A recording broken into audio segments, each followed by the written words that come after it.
حي على الفلاح. تمام قسم کی حمد و ثنا اللہ وحدہ لا شریک لہ کے لیے، اور درود و سلام نبیوں کے سردار اللہ تبارک و تعالی کی طرف سے آخری نبی اور رسول صلی اللہ علیہ وآلہ وسلم کی ذات بابرکات پر۔ سامعین محترم، اللہ تبارک و تعالیٰ کا یہ بہت بڑا احسان ہے کہ اللہ تعالیٰ نے ہمیں مسلمان پیدا کیا ہے۔ تمام انبیاء علیہم السلام کا جو دین ہے وہ دین اسلام ہے، اور اللہ تبارک و تعالیٰ کے ہاں اگر کوئی مقبول دین ہے تو ان الدین عند اللہ الاسلام، وہ دین اسلام ہے۔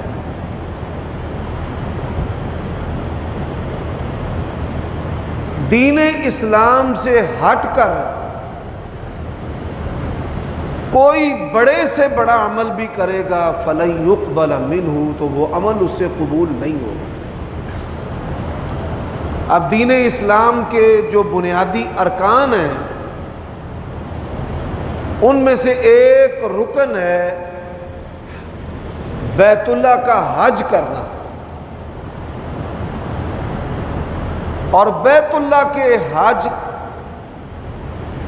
اس کے ساتھ ایک اور بڑا عمل ہے جو پوری دنیا کے مسلمان حضرت ابراہیم علیہ السلام اور نبی علیہ السلام کی سنت کی پیروی میں کرتے ہیں۔ وہ عمل جو ہے وہ قربانی کا عمل ہے۔ اور پھر تیسری جو اہم چیز ہے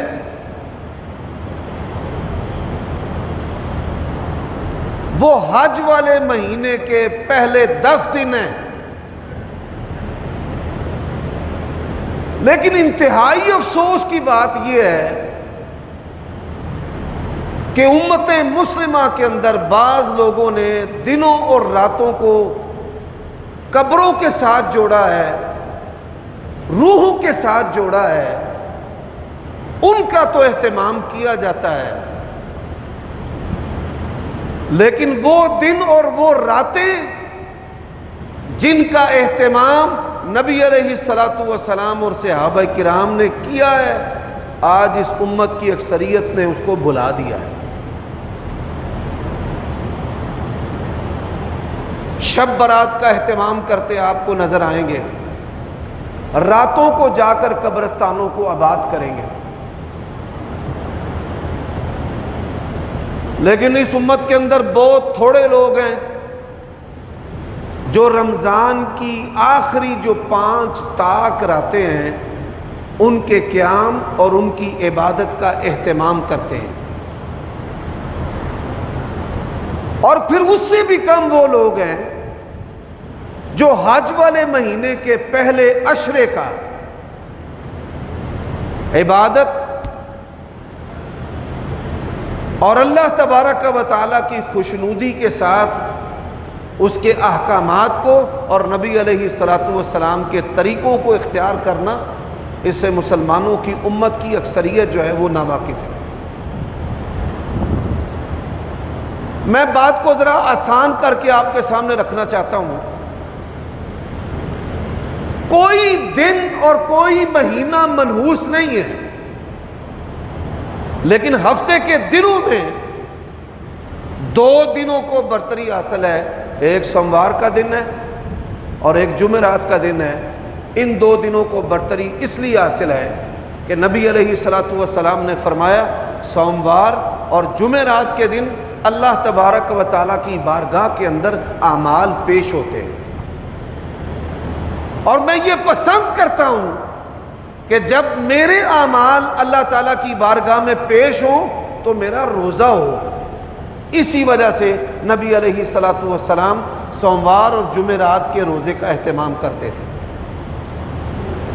لیکن ہفتے کے جتنے بھی دن ہیں بشمول سوموار اور جمعرات کے، آپ صلی اللہ علیہ وآلہ وسلم نے فرمایا کہ تمام دنوں میں سے سب سے افضل دن اللہ کے ہاں جمعے کا دن ہے۔ جمعے کے دن کو سوموار اور جمعرات پر بھی برتری حاصل ہے۔ یہی وجہ ہے کہ آپ صلی اللہ علیہ وآلہ وسلم نے اس کو مسلمانوں کے لیے عید قرار دیا ہے۔ یہی وجہ ہے کہ آپ صلی اللہ علیہ وآلہ وسلم نے جمعے کے دن کا روزہ جو ہے اس کو ممنوع قرار دیا ہے۔ اور یہی وجہ ہے کہ عام دنوں میں سے جمعے کے دن جو ہے آپ صلی اللہ علیہ وسلم نے غسل کرنے کا اور بہترین لباس پہننے کا، پھر جمعے کے اندر حاضر ہونے کا، اور پھر اس کی فضیلت کیا ہے کہ نبی علیہ الصلوۃ والسلام نے فرمایا انسان جو ہے وہ بر وقت جمعہ ادا کرتا ہے، اللہ تبارک و تعالیٰ اس کے ایک ہفتے کے گناہ معاف کر دیتا ہے۔ الجمعۃ الی الجمعہ کفارہ۔ اور یہی وجہ ہے کہ آپ صلی اللہ علیہ وآلہ وسلم نے فرمایا کہ جمعے کے دن ایسی گھڑی ہے انسان جو ہے وہ اللہ تبارک و تعالیٰ سے جو بھی مانگتا ہے اللہ تبارک و تعالیٰ اس کی دعا کو قبول کرتا ہے۔ ہم میں سے کتنے لوگ ہیں کہ جو نماز جمعہ کے بعد سے لے کر غروب آفتاب تک اس گھڑی کو تلاش کرے اور اس کے اندر اپنی جو خواہشات اور ضروریات ہیں وہ اللہ کے سامنے رکھے۔ حضرات، سال کے مہینوں میں سے رمضان کا مہینہ بہتر ہے۔ راتوں میں سے رمضان کی 5 راتیں بہتر ہیں، لیکن آپ یہ سن کر حیران ہوں گے کہ یکم محرم سے لے کر آخر ذی الحجہ یعنی حج کے مہینے کا جو آخری دن ہے، نبی علیہ الصلوۃ والسلام نے فرمایا ما من ایام عند اللہ والعمل فیہن، جتنے بھی دن ہیں سال کے اور ان دنوں کا کوئی بھی عمل اللہ کے ہاں اتنا افضل نہیں ہے جتنا افضل یہ حج کے مہینے کے پہلے 10 دن۔ اللہ تعالیٰ نے ان 10 دنوں کی قرآن مجید کے اندر قسم اٹھائی ہے، والفجر ولیال عشر والشفع والوتر۔ تو اللہ تبارک و تعالیٰ نے ان 10 دنوں کی جو قسم اٹھائی ہے اس کی اہمیت کو نمایاں کرنے کے لیے، اجاگر کرنے کے لیے۔ اچھا، یہ جو دن ہے آج کے دن سے 2 دن کے بعد یہ آخری جو شوال کے بعد ذوالقعدہ کے بعد جو ہے وہ ذوالحجہ ہے۔ یکم شوال کو چھوٹی عید ہوتی ہے، شوال گزر جاتا ہے، پھر اس کے بعد ذوالقعدہ ہے۔ ذوالقعدہ جو ہے یہ اسلامی سال کا 11واں مہینہ ہے۔ اب یہ آخری عشرہ ذوالقعدہ کا ہے۔ ان مہینوں کو یہ فضیلت بھی حاصل ہے، اللہ تبارک و تعالیٰ نے قرآن مجید میں فرمایا ہے ان عدت شہور عند اللہ 12 شہرا فی کتاب اللہ یوم خلق السماوات والارض منها 4 حرم۔ جو لوگ دین کو نہیں مانتے، ملحدین ہیں، اللہ تعالیٰ نے قرآن مجید میں کہا ہے کہ اللہ نے جب زمین و آسمان کو بنایا ہے اس نے مہینوں کی گنتی جو ہے وہ 12 مہینے مقرر کی۔ 12 مہینوں میں سے 4 مہینے حرمت والے ہیں۔ اب یہ جو حرمت والے مہینے ہیں، ایک مہینہ حج سے پہلا ذوالقعدہ کا مہینہ ہے، ایک مہینہ حج والا ہے، ایک مہینہ حج کے بعد ہے، پے در پے 3 مہینے جو ہیں وہ حرمت والے ہیں۔ زمانہ جاہلیت کے اندر جب نبی علیہ الصلوۃ والسلام اس دنیا کے اندر مبعوث ہوئے تو عرب کے اندر یہ دستور تھا کہ جب حرمت والے مہینے آ جاتے، لڑائی جھگڑا مار کٹائی گناہ بند، اگر ان کے سامنے ان کے باپ کا قاتل بھی آ جاتا تو حرمت والے مہینوں کے اندر اس کو بھی کچھ نہ کہتے۔ ہماری اکثریت اس بات سے بھی غافل ہے کہ ان کو پتہ نہیں ہے کہ بھائی حرمت والے مہینے شروع ہو چکے ہیں، میں نے کسی سے لڑنا نہیں ہے، ناراضگی ہے تو میں نے ناراضگی بھی ختم کر دینی۔ تو یہ 2 دن کے بعد جو ہے ذوالحجہ کا پہلا جو عشرہ ہے وہ اللہ تبارک و تعالیٰ کی توفیق سے شروع ہونے والا ہے۔ میری آپ کو یہ نصیحت ہے، اگر آپ کی اپنے بہن بھائیوں کے ساتھ ناراضگیاں ہیں تو اللہ تبارک و تعالیٰ کی رضا کے لیے اس کو ختم کر دیں اور سلام لینے میں پہل کریں۔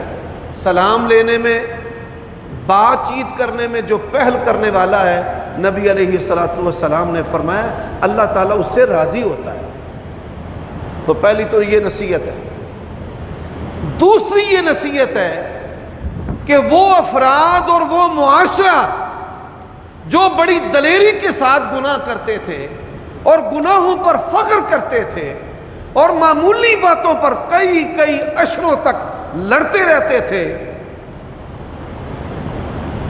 جنگل کے جانوروں سے بھی بری ان کی زندگی تھی، وہ لوگ جو ہیں ان مہینوں کا حیا کرتے تھے۔ تو ہم تو مسلمان ہیں، نبی علیہ الصلوۃ والسلام کو ماننے والے ہیں، آپ کے امتی ہیں، آپ کے پیروکار ہیں، ہمیں بھی چاہیے کہ ہم ان مہینوں کے احترام میں گناہ سے بھی رک جائیں اور جو ناراضگیاں ہیں ان کو بھی ختم کر دیں۔ حضرات، یہ جو عشرہ ہے صحابہ کرام رضوان اللہ علیہ مجمعین سال کے دیگر ایام سے بڑھ کر ان دنوں کے اندر ذکر و اذکار، تلاوت، نفلی جو روزے ہیں ان کا اہتمام کیا کرتے تھے۔ تو آپ کو بھی چاہیے کہ آپ کثرت کے ساتھ اللہ تعالیٰ کا ذکر کریں۔ آپ روزانہ کم از کم 3 سپاروں کی تلاوت کریں۔ اگر آپ اللہ تبارک و تعالیٰ سے دوستی کرنا چاہتے ہیں، آپ چاہتے ہیں کہ آپ کا ایمان بھی مضبوط ہو، آپ کی دنیا بھی بہتر ہو، آپ کی آخرت بھی بہتر ہو، تو اللہ تعالیٰ سے دوستی کرنے کے لیے یہ جو ایام ہیں یہ غنیمت ہیں۔ آپ اللہ تبارک و تعالیٰ کی طرف دوستی کے لیے اپنے قدم کو بڑھائیں۔ حضرات، یہ جو ایام ہیں یہ اللہ تبارک و تعالیٰ کے ہاں افضل کیوں ہیں؟ وہ میں نے آپ کو بتایا کہ ایک تو یہ حرمت والا مہینہ ہے، حج والا مہینہ ہے، یہ ایسے 10 دن ہیں کہ اتنی عبادات ان 10 دنوں کے اندر جمع ہو جاتی ہیں۔ یہ عبادات جو ہیں وہ سال کے کسی اور مہینے میں جمع نہیں ہوتی۔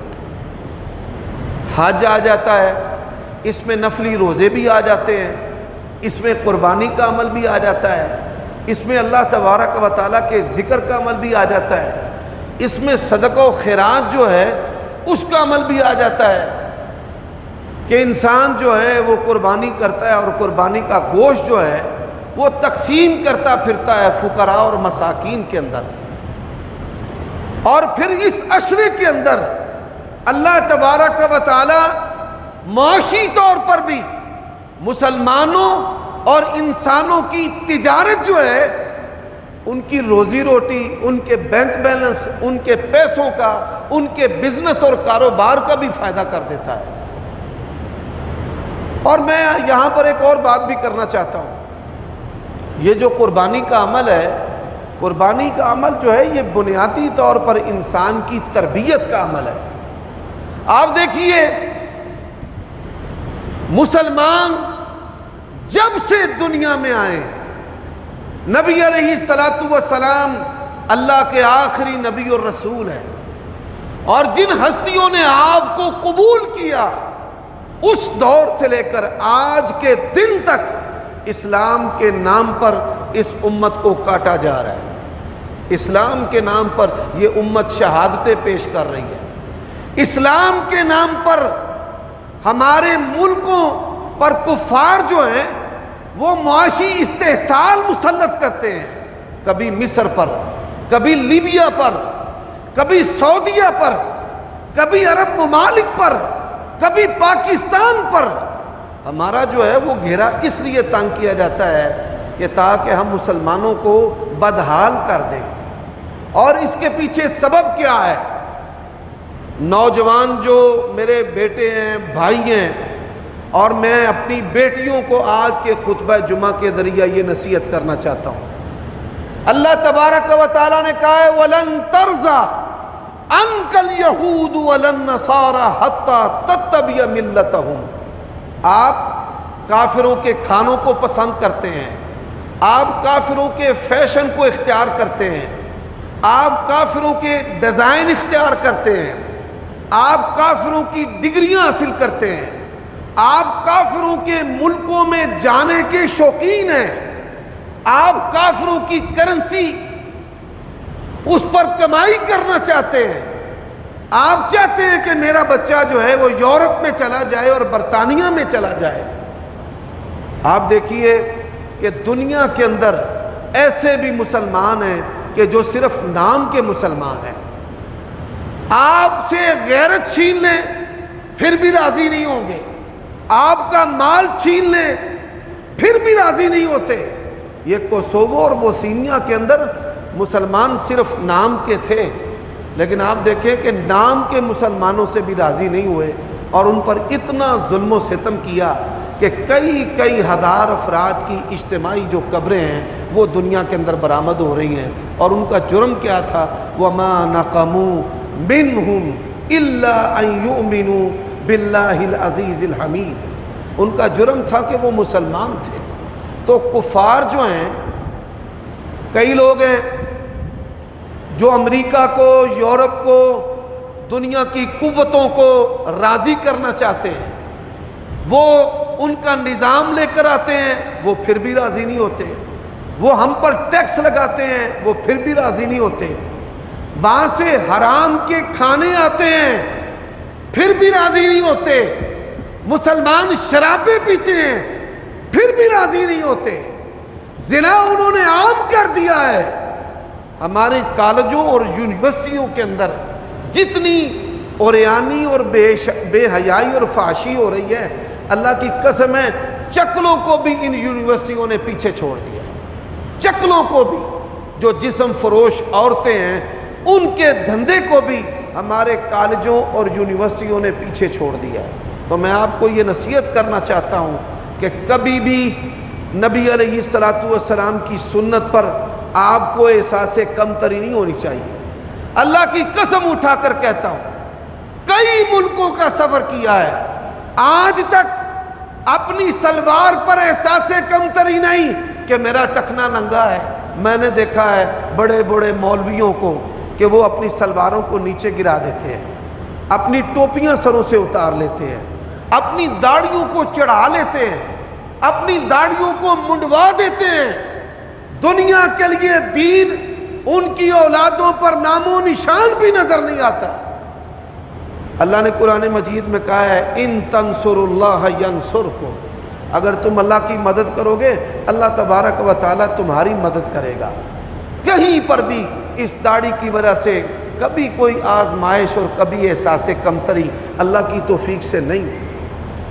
تو اس گئے گزرے دور میں بھی یہ جو گیٹ اپ ہے اس پر ہمیں فخر ہونا چاہیے کہ یہ ہمارے نبی علیہ الصلوۃ والسلام کی سنت ہے، احساس کمتری نہیں۔ آپ ان کی جتنی مردی نقلیں اتارتے جائیں وہ کبھی بھی آپ سے راضی نہیں ہوں گے۔ آپ اپنے نبی کے فیشن کو اختیار کریں۔ اس کائنات میں سب سے بڑھ کر اگر کوئی خوبصورت ہے تو رسول اللہ صلی اللہ علیہ وسلم خوبصورت ہے۔ آج آپ یہ سن کر حیران ہوں گے، بڑے بڑے بے دین جو گھرانے ہیں ان کی بچیوں نے پردے کرنے شروع کر دیے ہیں۔ جب لوگوں نے دیکھا ہے کہ بے پرد بچیوں کے رشتے نہیں ہوتے، فتنے پیدا ہوتے ہیں، تو انہوں نے اپنے بچیوں کے رشتے کے لیے اپنی بچیوں کو پردے جو ہیں وہ کروانے شروع کر دیے۔ بڑے بڑے لوگ جو دین سے کوسوں دور ہیں، نسلوں دور ہیں، آج انہوں نے اپنے بچے کو داڑیاں رکھوانی شروع کر دی ہیں کہ ہمارے بچوں کی جو جوانیاں ہیں وہ اس سنت کے بغیر بچ نہیں سکتی۔ تو میں یہ نصیحت کرنا چاہتا ہوں کہ آپ کو کبھی بھی نبی علیہ الصلوۃ والسلام کی سنت پر عمل کرتے ہوئے اپنے آپ کو کم تر محسوس نہیں کرنا چاہیے، بلکہ آپ کو اپنے آپ کو اللہ کا شکر ادا کرتے ہوئے کافروں سے جو ننگے اور گندے ہیں ان سے اللہ تعالیٰ نے آپ کو بہتر سنت اور طریقہ اور سلیقہ اختیار کیا ہے۔ حضرات، تو یہ حج اور قربانی اور یہ جو دن ہے، ہمارا رب چاہتا کیا ہے کہ اللہ تعالیٰ نے جس مقصد کے لیے ہمیں پیدا کیا ہے ہم اس مقصد کو پورا کریں۔ وہ مقصد کیا ہے کہ اللہ تعالیٰ نے ہمیں اپنی بندگی کے لیے پیدا کیا ہے۔ میرے بھائیوں، اللہ تبارک و تعالیٰ نے رزق کا ذمہ اپنے اوپر لیا ہے، شیطان نے ہمیں جھانسا دیا ہے، اور رزق جو ہے ہم سمجھتے ہیں کہ اس کا ذمہ ہمارے اوپر ہے، اور پھر اللہ تعالیٰ کی جو عبادت ہے اس کے بارے میں اللہ بڑا غفور رحیم ہے، جی اللہ معاف کر دے گا۔ یہ بات یاد رکھیں، دنیا کے اندر کوئی ایسی چیز جو کسی مقصد کے لیے بنائی گئی ہو اور وہ اپنے مقصد کو پورا نہ کرے، لوگ اسے بیچ دیتے ہیں، توڑ دیتے ہیں، ردی کر کے چھوڑ دیتے ہیں۔ اللہ تعالیٰ نے ہمیں اپنے عبادت کے لیے بنایا ہے، ہم اس مقصد کو پورا نہیں کرتے، لیکن ہمارا رب ہمارے اوپر اتنا مہربان ہے، پھر بھی اس نے ہمیں چھوڑا نہیں۔ آپ کا موبائل فون اگر کام نہ کرے، یہ کالنگ کے لیے بنا ہے، آپ اس کو بیچ دیں گے، توڑ دیں گے، رکھ چھوڑیں گے، بچوں کا کھلونا بنا دیں گے، لیکن ہم اپنے ایسے پیارے نبی کی امت ہیں، ہزارہا کوتاہیوں کے باوجود ہمارے رب نے ہمیں چھوڑا نہیں ہے، ہماری برابر ضروریات کو وہ پورا کر رہا ہے۔ تو اللہ کے بندو، جن لوگوں نے حج اور عمرہ کرنے میں کوتاہی کر رکھی ہے، اللہ کے لیے اس کوتاہی کو چھوڑ دو۔ اللہ تعالیٰ نے تمہیں مال دیا ہے، پیارے نبی نے کہا ہے کہ حج اور عمرے کرنے سے اللہ تعالیٰ مال جو ہے اس کو بڑھاتا ہے، بندے کے فقر کو ختم کرتا ہے۔ سلف صالحین، ان کے اندر کتنی حرص تھی۔ ایک بہت بڑے امام اور محدث ہیں، 50 انہوں نے حج کیے، 50 حج کیے، 50 حج کیے، اور جب وہ حج کرتے تو اللہ تعالیٰ سے کہتے اللہم لا تجل آخر عہدک الیہ، یا اللہ یہ میرا چکر آخری چکر نہیں ہونا چاہیے۔ اللہ تبارک و تعالیٰ ان کو ہر سال توفیق دیتا ہے۔ شاگرد بیان کرتے ہیں کہ میں نے ان کی دعاؤں کو سنا تو اللہ کی شان کہ دعائیں کرتے کرتے جو دعا کرتے تھے نا کہ یا اللہ مجھے آئندہ سال بھی بلانا، یہ کلمات ان کی زبان سے نکلے نہیں، اور پھر اللہ تبارک و تعالیٰ کی شان یہ ہے کہ آئندہ سال حج آنے سے پہلے پہلے وہ اللہ تعالیٰ کی بارگاہ میں پیش ہو گئے اور دنیا سے چلے گئے۔ میں آپ کو اپنے ایک سفر حج کا واقعہ سناتا ہوں۔ میں یوم النحر والے دن جمرہ عقبہ کو کنکریاں مار کر سر جو ہے وہ مڈانے لگا، تو ایک مکے کا باسی، اس کی عمر جو ہے وہ تقریباً 22 سال تھی، مجھے کہنے لگا کہ مجھے مونڈ دو گے میرا سر؟ میں نے کہا ٹھیک ہے، تو میں نے اس کی ٹینڈ کر دی، پھر اس نے میری ٹینڈ کر دی۔ میں نے اسے کہا کہ کتنے حج کیے ہیں؟ یہ تیرا پہلا حج ہے؟ اس نے کہا اللہ ہی جانتا ہے کون سا حج ہے۔ اس کا مطلب یہ ہے کہ اللہ کو پتہ ہے۔ میں نے پھر بھی اس سے اصرار کیا تو اس نے کہا جتنی میری عمر کے سال ہیں اتنے ہی میرے حج ہیں۔ 10 سال تک میرے ماں باپ نے مجھے حج کروایا، جننے سے لے کر پہلے سال سے 10 سال تک، اور پھر جب میری عمر 10 سال ہو گئی تو میرے ماں باپ نے کہا اب تو بڑا پھرتیلا ہے، چل اب خود ہی اکیلے حج کیا کر۔ تو اللہ تعالیٰ کی توفیق سے جتنی میری عمر کے سال ہیں، اگر 22 سال ہیں تو اللہ تعالیٰ نے مجھے یہ 22واں حج کرنے کی توفیق دی۔ یہ عبادت جو ہے یہ انسان کی اصلاح کی سب سے مؤثر ترین عبادت ہے۔ میں نے آپ کو گزشتہ خطبہ جمعہ میں بتایا تھا کہ نماز اور حج دو ایسی عبادات ہیں جو انسان کے دل دماغ کو تبدیل کر کے رکھ دیتی ہیں۔ لیکن میں یہاں پر ایک بات یہ بھی کرنا چاہتا ہوں، یہاں پر کیا علامت ہے کہ نماز قبول ہے یا نہیں ہے، حج قبول ہے یا نہیں ہے؟ لوگ حج کر کے آتے ہیں، ان کے دل سخت ہو جاتے ہیں، ان کی مال کی ہوس بڑھ جاتی ہے، وہ اپنے حج کو دنیا کمانے کے لیے استعمال کرتے ہیں۔ ان کی دکانوں پر اور ان کے تعارف کے لیے جو کارڈ ہوتے ہیں اس کے اوپر وہ لکھوا دیتے ہیں حاجی اور الحاج، اور مقصد کیا ہوتا ہے کہ لوگ ہمارے اوپر اعتبار کریں اور ہم اس لفظ کی آڑ کے اندر مال کماتے جائیں، دنیا کا کام کرتے جائیں۔ میں یہاں پر ایک بات آپ کو بتا دوں، نبی علیہ السلام جمعے کے دن 2 سورتیں پڑھتے تھے۔ جو لوگ یہاں پر مستقل خطبہ جمعہ پڑھتے ہیں، میں آپ کو نصیحت کرتا ہوں، سورت سجدہ اور سورت الدہر، ان دونوں کا ترجمہ پڑھا کرو بار بار۔ کیا وجہ ہے اللہ کے نبی ہر جمعے کو یہ 2 سورتیں کیوں پڑھتے تھے؟ کیا سبب ہے؟ وجہ کیا ہے؟ صحابہ کرام عربی تھے، نبی علیہ السلام سید العربی والعجم، وہ سمجھتے تھے کہ رسول اللہ کیا کہہ رہے ہیں، ان 2 سورتوں کے اندر ہمارے لیے کیا سبق اور کیا نصیحت ہے۔ حضرات، ایک ایک آیت کریمہ اور اس کا ایک ایک جملہ ہمارے اندر موتیوں کی طرح نصیحتیں اور اسباق اور ہدایت جو ہے وہ لیے ہوئے ہے۔ ایک آیت کریمہ ہے، لا نرید منکم جزاء ولا شکورا، کہ جو ایمان والے ہیں نا، جب وہ کوئی نیکی کرتے ہیں تو نیکی کرنے کے بعد شکریہ بھی نہیں چاہتے، نیکی کرنے کے بعد یہ بھی نہیں چاہتے کہ کوئی ہمیں بدلہ دے، دعا دے۔ کئی لوگ ہیں نا علماء سے حسن سلوک کرتے ہیں اور کہتے ہیں جی دعا دے۔ اور بھائی نیکی کرنی ہے، سب سے رب کے پسندیدہ وہ بندے ہیں جو بندوں کو نہیں کہتے کہ ہمیں دعا دو اور ہمیں بدلہ دو۔ سن لو، اللہ تعالیٰ کی توفیق سے ولا حول ولا قوت الا باللہ، میں نے اپنے اساتذہ کو، اپنے بڑوں کو، اپنے استاد حافظ عبد المنان نور پوری رحمہ اللہ، ان جیسے جو اجلہ کبار علماء ہیں، میں نے ان سے سیکھا ہے۔ اور سیکھا کیا ہے؟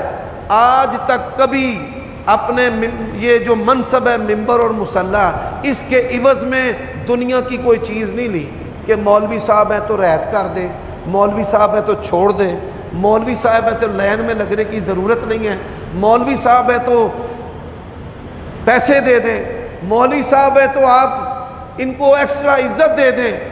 یہ بات یاد رکھیں کہ جب آپ اللہ کی بارگاہ میں پیش ہوں گے اور آپ کا رب آپ کو کیا کہے گا کہ تو نے دنیا میں ممبر اور مصلی کے فوائد دنیا کی مال کی صورت میں، رعایت کی صورت میں، شکریہ کی صورت میں، عزت کی صورت میں لے لیے ہیں، آج تیرے لیے میری بارگاہ میں کچھ بھی نہیں ہے۔ تو ہم گھاٹا کرنے کے لیے تیار نہیں ہیں کہ ہم اپنے اس دین والے نبیوں والے منصب کے عوض میں دنیا کی چیزیں جو ہیں وہ لیتے رہیں۔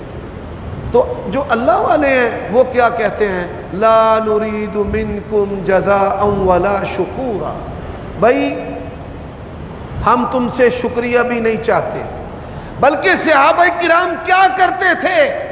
یہاں الٹی گنگا بہتی ہے۔ میں جب سیلاب کی خدمت کرنے کے لیے گیا نا تو ہم ایک جماعت کی صورت میں تھے، تو ہم ان کی خدمت کرتے، تو ساتھی جو مقامی تھے وہ ہمیں کہنے لگے کہ آپ تو لوگوں سے دعا بھی طلب نہیں کرتے، کوئی شکریہ نہیں چاہتے، کوئی ناز نخرہ نہیں ہے۔ تو میں نے کہا کہ ہم اس نیکی کا بدلہ دنیا میں نہیں لینا چاہتے اور بندوں سے بھی نہیں لینا چاہتے، لا نريد منکم جزاء ولا شکورا، جو اللہ کے بندے ہیں وہ نیکی کر کر دنیا میں شکریہ اور بدلہ نہیں چاہتے۔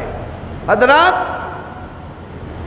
تو یہ جو عشرہ ہے، یہ عشرہ جو ہے، یہ آپ اس کے ساتھ اپنی اخلاقی تربیت کریں، اپنی عادات کو سنواریں، اور عادات کے سنوارنے میں سے ایک عمل یہ بھی ہے کہ آپ کسی سے نیکی کریں تو نیکی کر کے بدلہ کس سے چاہنا ہے؟ اللہ سے چاہنا ہے۔ لوگ کیا کرتے ہیں؟ لوگ تانے دیتے ہیں، اور ساڑیاں زکاتاں تے پلن آلے ہو، سانو ہی سدھے ہو گئے۔ نیکی کریں، جس سے نیکی کریں دور ہو جائیں، اور جس سے نیکی کریں کبھی بھی اس سے بدلہ نہ چاہیں، بلکہ بدلہ کس سے چاہنا ہے؟ اللہ تعالیٰ سے چاہنا ہے۔ حضرات، اب یہاں میں کچھ باتیں قربانی جو ہے اس کے بارے میں کرنا چاہتا ہوں، قربانی کے مسائل کے بارے میں، کیونکہ لوگ جو ہیں وہ جانور خرید رہے ہیں اور خریدنا چاہ رہے ہیں۔ قربانی کے جو مسائل ہیں بنیادی میں یہاں پر بیان کرنا چاہتا ہوں۔ سب سے پہلی چیز ہے کہ قربانی اس کے لیے انسان کا عقیدہ ٹھیک ہونا چاہیے۔ اگر کفر اور شرک اس کے عقیدے کے اندر پایا جاتا ہے تو اس کی قربانی کا کوئی فائدہ نہیں۔ میں یہاں آپ کو ایک نصیحت کرنا چاہتا ہوں۔